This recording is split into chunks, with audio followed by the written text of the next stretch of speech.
بسم اللہ الرحمن الرحیم۔ میں ہوں اے ایس انصاری۔ ملحد یا الحاد کی طرف جانے والے حضرات متوجہ ہوں، اللہ کی ذات پر اپنی زبان سے طعن کرنا چھوڑ دیجئے پلیز۔ آپ لوگ اپنی میزان کھڑی کر کے اللہ کی ذات کو تولنا شروع کر دیتے ہیں۔ کبھی اپنی اس کمزور ناتواں میزان کا اپنا وزن بھی کر لیا کریں کہ اس کا اپنا وزن کیا ہے۔ جو آج تک اپنی ذات اپنے آپ کو ہی نہ سمجھ سکا، وہ پیدا کیسے ہو گیا؟ اس میں لائف جیسی چیز آ کہاں سے گئی؟ اپنے سر پہ بالوں کی وگ سجائے پھر رہا ہے۔ ان بالوں کی تعداد کتنی ہے کوئی نہیں بتا سکتا، کوئی ملحد نہیں بتا سکتا، کوشش کرنے کے باوجود بھی نہیں بتا سکتا۔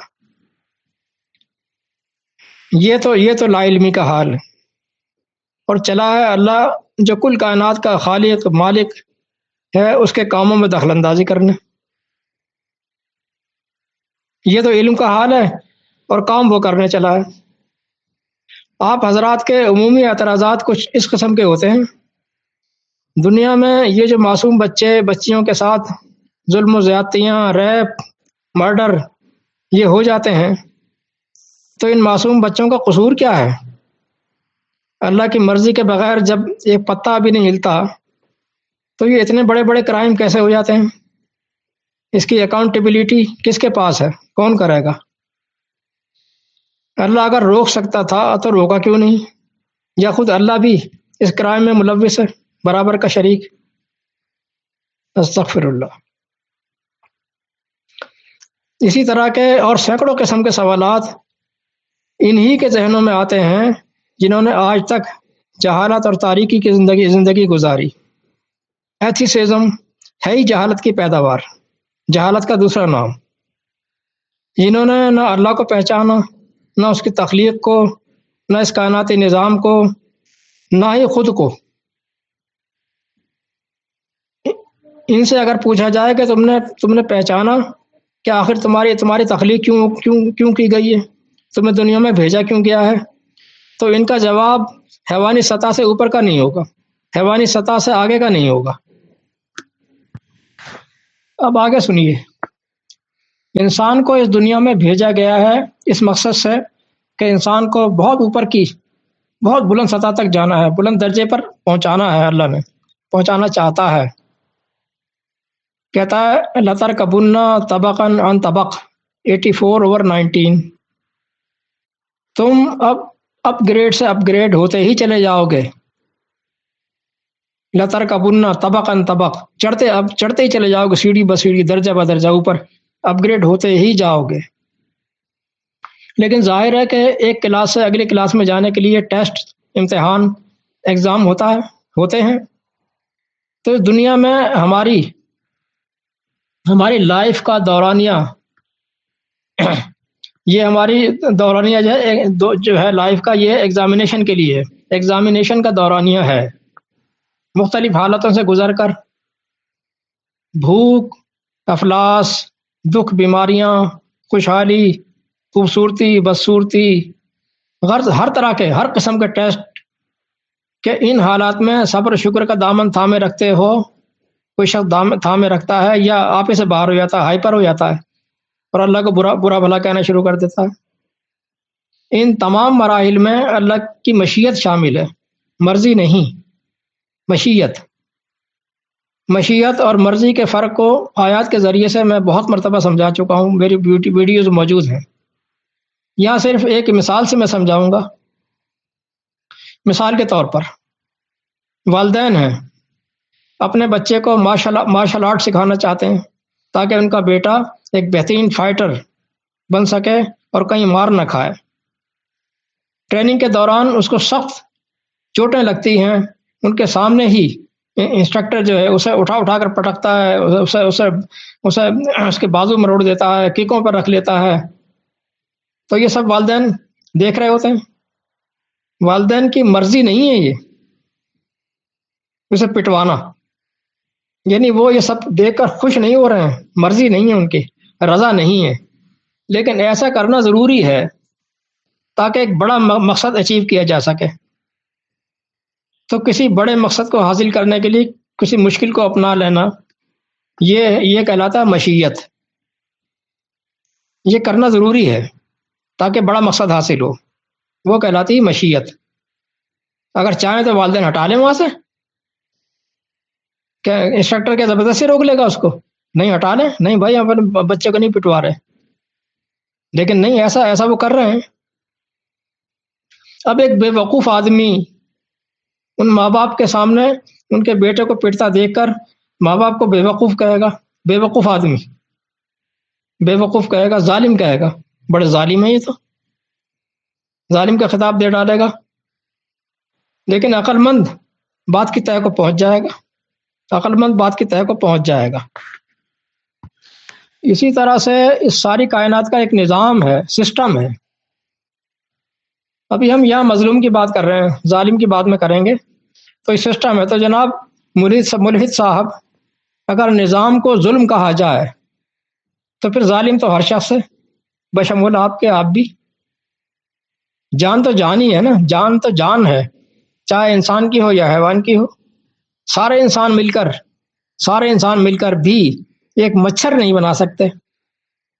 ذرا سوچو، مچھر میں کو ذرا باریک بینی سے دیکھو اس کو کہ کتنی محنت کی ہوگی اللہ تعالیٰ نے اس کے بنانے میں، کیسا نظام رکھا ہے، کیسا سسٹم رکھے ہیں اس کے اندر. مچھر تم نہیں بنا سکتے. ایک مچھر میں کیسی مشین رکھی ہے اللہ تعالیٰ نے، اس کی تخلیق کیسی کی ہے، کس طرح کی ہے. انسان اپنی ساری صلاحیتیں صرف کر کے بھی نہیں بنا سکتا. آپ کیا کرتے ہیں؟ آپ پلک جھپکتے ہیں اس کی جان لے لیتے ہیں، جان لے ڈالتے ہیں. وہ جسم پر آ کر بیٹھا اور آپ نے ہاتھ مار کر اسے ہلاک کر دیا، سوچا بھی نہیں. آپ کو ذرا خیال نہ آیا کہ آپ نے اللہ کی مخلوق کو قتل کر دیا. اسی کو لے کر آپ اندازہ کریں، آپ دن بھر میں کتنے قتل کرتے ہوں گے. چیونٹی جس کی آپ کی نظر میں کوئی وقت ہی نہیں ہے، نہ جانے کتنی چیونٹیاں آپ قتل کر دیتے ہیں دن بھر میں. بیکٹیریا، یہ بھی تو حیوان ہے نا. آپ اینٹی بائیوٹک دوائیں کھا کر ان کے کتنے سارے قتل کر ڈالتے ہیں. بھائی یہ دنیا کا سسٹم ہے. یہ جاندار بشمول انسان جو پیدا ہوا ہے اس نے مرنا بھی ہے. موت پیدائش کا نتیجہ ہے، موت پیدائش کا نتیجہ ہے. یہ اس حیات کے خالق کا میجرمنٹ ہے کہ اس کی موت کب ہونی ہے، اس کا میجرمنٹ ہے. اس کے اسباب کیا ہوتے ہیں، یہ بھی مشیت ہے. اس حیات کے بدلے میں اسے کیا ملے گا، یہ بھی اس کی مشیت ہے. خواہ وہ پیدا ہونے کے فوراً بعد مارا گیا، کس طرح مرا. بچہ اگر بغیر شعور کی سطح تک پہنچے مر گیا تو اللہ تعالیٰ اس کے ساتھ کیا معاملہ کرے گا. اس نے بہت سی باتیں ہمیں نہیں بتائی ہیں جو ہمارے لیے غیر ضروری تھیں. اس لیے کہ خالق اور مالک تو وہ ہے، اس نظام کو وہی چلا رہا ہے. ہمیں تو ہماری اوقات کے مطابق ہی علم دیا ہے. یہ ذہن میں رکھیے، ہمیں ہماری اوقات کے مطابق علم دیا ہے. اپنا علم آپ دیکھ ہی چکے ہیں. جتنا ہمارے لیے ہمارا سلیبس تھا، ایک پرائمری کے بچے کو ماسٹر لیول کا علم تو دیا ہی نہیں جا سکتا. یہ تو بذات خود حماقت ہوگی. اتنا بتا دیا کہ وہ اپنے بندوں پر رتی بھر بھی زیادتی نہیں کرے گا. تو کسی کا رائٹ بنتا ہے اسے نہ دے، وہ ایسا نہیں کرے گا، اسے نہ دیا جائے. یا کسی کی جتنی زیادتی تھی اسے زیادتی سے زیادہ سزا دے ڈالے، یہ بھی نہیں کرے گا. رتی بھر بھی ظلم نہیں کرے گا. لیس بظلام للعبید 3/182. اللہ اپنے بندوں پر ایک رتی برابر بھی زیادتی کرنے والا نہیں. لیکن انسان اپنی کمزور سی میزان سے یہ معلوم نہیں کر سکتا. ہماری میزان کتنی پاورفل ہے، نہیں کر سکتا کہ کس کا کتنا دخل ہے اس کے کام میں، خواہ وہ کام اچھا ہو یا برا ہو، ظلمیت پر مبنی ہو یا مظلومیت پر. اس عمل میں کتنا دخل اللہ کی مشیت کا ہے، کتنا دخل اس کے عمل کا ہے، یہ ججمنٹ دینا انسان کے اختیار میں ہے ہی نہیں. ججمنٹ صرف اللہ نے اپنے پاس رکھی ہے. یہ نبی کے پاس بھی نہیں تھی یہ ججمنٹ. قرآن کی آیتیں بھری پڑی ہیں. یہ ایک الگ ٹاپک ہے، میں اس پر بہت کچھ بتا چکا ہوں. ہماری آنکھ یہ بھی جج نہیں کر سکتی کہ کس کو کتنی تکلیف، کتنا درد، کتنا پین پہنچ رہا ہے. اس کا کنٹرول بھی اللہ کے پاس ہے. اس کا کنٹرول بھی اللہ کے پاس ہے. دماغ، برین، انسان کے تمام سینسز اس برین کے کنٹرول میں ہی ہوتے ہیں. دیکھنا، چکھنا، سننا، سونگھنا، درد و تکلیف کا محسوس کرنا وغیرہ وغیرہ. حرکت نظام بھی دماغ ہی کے تابع ہوتا ہے. یہ حرکت نظام جو ہے، یہ دماغ کا جو پچھلا حصہ ہے، جس کو ہم سیریبیلم کہتے ہیں، اس کے تابع ہوتا ہے. دماغ بھی باوجود اس کے کہ انسانی اعضاء میں سے ہے، انسانی اعضاء میں سب سے زیادہ پیچیدہ عضو ہے. دماغ انسانی جسم کے مختلف حصوں کو کیمیکل اینڈ الیکٹریکل سگنلز بھیجتا ہے اور وصول بھی کرتا ہے. یہ ایک طرح کی اسٹوریج ڈیوائس بھی ہے. انسانی دماغ میں بے شمار نیورونز ہوتے ہیں. یہ انسانی دماغ کے میسنجرز کہلا سکتے ہیں. اب ایک حقیقت کی طرف اشارہ کرتا ہوں جو آپ کو کوئی سائیکالوجسٹ نہیں بتا سکتا. یہ انسانی علوم کی رینج سے باہر کی بات ہے، یہ اللہ ہی بتائے گا. دماغ تو یہ سب کام کرتا ہے. انسان کے پاس دماغ سے اوپر تو کوئی چیز ہے ہی نہیں جو دماغ کو کنٹرول کرے. اس دماغ، برین کو کون کنٹرول کر رہا ہے؟ انسانی باڈی کو اگر بیرون سے تکلیف، پین پہنچ رہی ہو تو یہ سسٹم کے مطابق تکلیف یعنی پین کے سگنل دیتا ہے، آگے کنوے کرتا ہے، اور انسان تکلیف محسوس کرتا ہے. کوئی اسے کاٹ رہا ہے، جلا رہا ہے، جسم میں ڈرل مشین سے سوراخ کر رہا ہے، تو اس کا کام یہ ہے کہ یہ سگنل کنوے کرے گا، اسے تکلیف محسوس ہوگی. لیکن اصل میں اس کے اوپر بھی ایک مرکزی ہستی ہے جو اسے کنٹرول کر رہی ہے.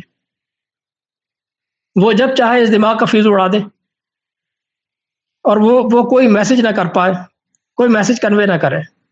اور وہ ہستی ہے اللہ تعالیٰ. اس آیت پر ذرا غور کیجئے. کہتا ہے ان ربک لذو مغفرہ وذو عقاب علیم، 41/43. ان ربک لذو مغفرہ و ذو عقاب علیم، بے شک تیرا رب بچا لینے والا، پروٹیکٹ دینے والا بھی ہے، اور درد سے، پین سے دوچار کر دینے والا بھی ہے. درد سے بچا لینے والا بھی ہے اور درد سے دوچار کر دینے والا بھی ہے. دونوں صفات ہیں اس کی. علیم، درد پہنچانے والا بھی اور درد سے بچا لینے والا بھی. مغفرت اصل میں کہتے ہیں پروٹیکشن کو. مغفرت کا اصل معنی پروٹیکشن ہی ہے. مغفر اس ڈھال کو کہتے ہیں، اس بیٹل شیلڈ کو کہتے ہیں، بیٹل شیلڈ جو تلوار کے وار سے بچانے کے لیے استعمال کی جاتی ہے. مغفر. تو اس کا مطلب ہے کہ برین جو درد و تکلیف کے میسج کنوے کرتا ہے، اس کا مرکزی کنٹرول کسی اوپر والی ہستی کے پاس ہے جو اس کا خالق ہے. دوسری حقیقت، دماغ اگرچہ بہت ہی پیچیدہ عضو ہے لیکن ہے آرگن، اور انسان کے تمام آرگنز حیوانی سطح سے تعلق رکھتے ہیں.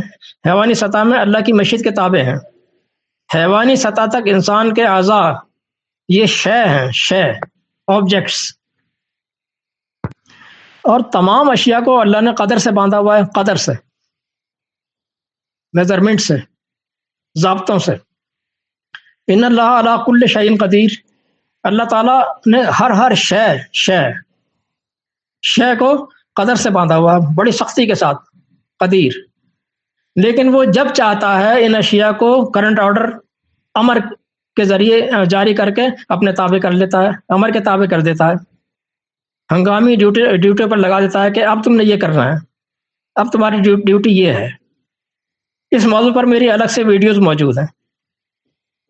لہذا بعض دفعہ ہماری آنکھ دیکھ رہی ہوتی ہے کہ اس بچے کو کتنی عزت دے کر مارا گیا ہے،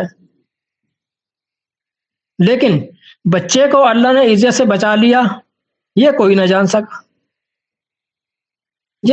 سکا. ہماری آنکھ نہیں دیکھ سکتی. یہ موضوع بھی بہت طویل ہو سکتا ہے. قرآن سے اتنے راز کھلتے ہیں کہ انسان بیک وقت ان تمام رازوں کو نہیں جان سکتا، ان کا ادراک نہیں کر سکتا. آہستہ آہستہ ہی سامنے آئیں گے. لیکن اپنی کم علمی کا ادراک تو انسان ذرا سے تدبر سے ہی کر لیتا ہے. اپنی کم علمی کا ادراک تو انسان ذرا سے تدبر سے ہی کر لیتا ہے. پھر کیوں اپنی جہالت سے اللہ اور اس کے کاموں میں اپنی زبان درازی کرتا ہے؟ اس کا کام ہے اچھائی کرنا اپنی حد تک، دوسروں کے کام آنا اپنی حد تک، برائی سے روکنا اپنی حد تک، اپنی حد تک دنیا میں امن قائم کرنے کی کوشش کرنا، حکومت قائم کرنا تاکہ امن و سلامتی سے چلتی رہے. اللہ کے امور کونی میں دخل اندازی نہ کرے کہ اللہ تو بڑا ظالم ہے، وہ یہ ہو رہا ہے اور یہ ہو رہا ہے.